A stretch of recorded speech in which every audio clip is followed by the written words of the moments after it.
ಮೂಕೋಪ್ಯತ್ಪ್ರಸಾದೇನ ಮಕುಂದಶಯನಾಯತೆ ರಾಜರಾಜಾಯತೆ ರಿಕ್ತೋ ರಾಘವೇಂದ್ರಂ ತಮಾಶ್ರಯೇ. ಇದು ಅತ್ಯಂತ ಪ್ರಸಿದ್ಧವಾದ ರಾಘವೇಂದ್ರ ತೀರ್ಥಸ್ವಾಮಿಗಳ ಮಹಿಮೆಯನ್ನು ವರ್ಣಿಸುವ ಶ್ಲೋಕವಾಗಿದೆ.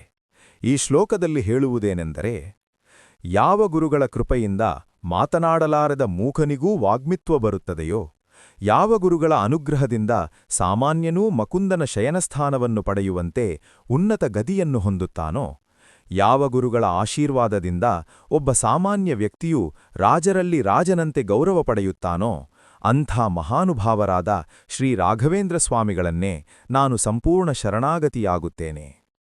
ಇಲ್ಲಿ ಮೊದಲ ಸಾಲಿನ ಮೂಕೋಪ್ಯತ್ರ ಪ್ರಸಾದೇನ ಎಂಬ ಪದವು ಬಹಳ ಆಳವಾದ ಅರ್ಥವನ್ನು ಹೊಂದಿದೆ.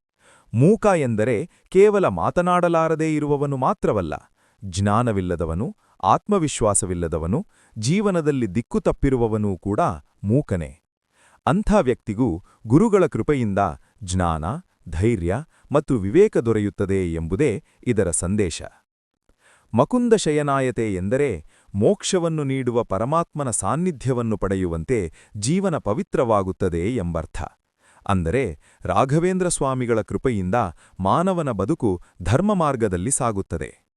ರಾಜರಾಜಾಯತೆ ರಿಕ್ತೋ ಎಂಬ ಪದದಿಂದ ಈ ಲೋಕದಲ್ಲಿಯೇ ಮಾನ್ಯತೆ, ಗೌರವ ಮತ್ತು ಶ್ರೇಷ್ಠತೆ ದೊರೆಯುತ್ತದೆ ಎಂಬ ಭಾವ ವ್ಯಕ್ತವಾಗುತ್ತದೆ. ಇದು ಐಶ್ವರ್ಯ ಮಾತ್ರವಲ್ಲ, ಸತ್ಕೀರ್ತಿ ಮತ್ತು ಸಜ್ಜನತೆಯ ಗೌರವವೂ ಆಗಿದೆ.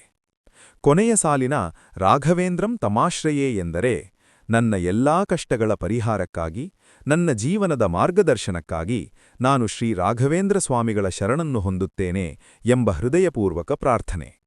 ಒಟ್ಟಿನಲ್ಲಿ ಈ ಶ್ಲೋಕವು ನಮಗೆ ತಿಳಿಸುವುದೇನೆಂದರೆ, ಶ್ರೀ ರಾಘವೇಂದ್ರ ಸ್ವಾಮಿಗಳಲ್ಲಿ ಶರಣಾಗತಿಯಾದರೆ ಜ್ಞಾನ, ಭಕ್ತಿ, ಗೌರವ ಮತ್ತು ಆತ್ಮಶಾಂತಿ ಎಲ್ಲವೂ ದೊರೆಯುತ್ತದೆ ಎಂಬುದೇ ಇದರ ಮುಖ್ಯ ಸಂದೇಶ.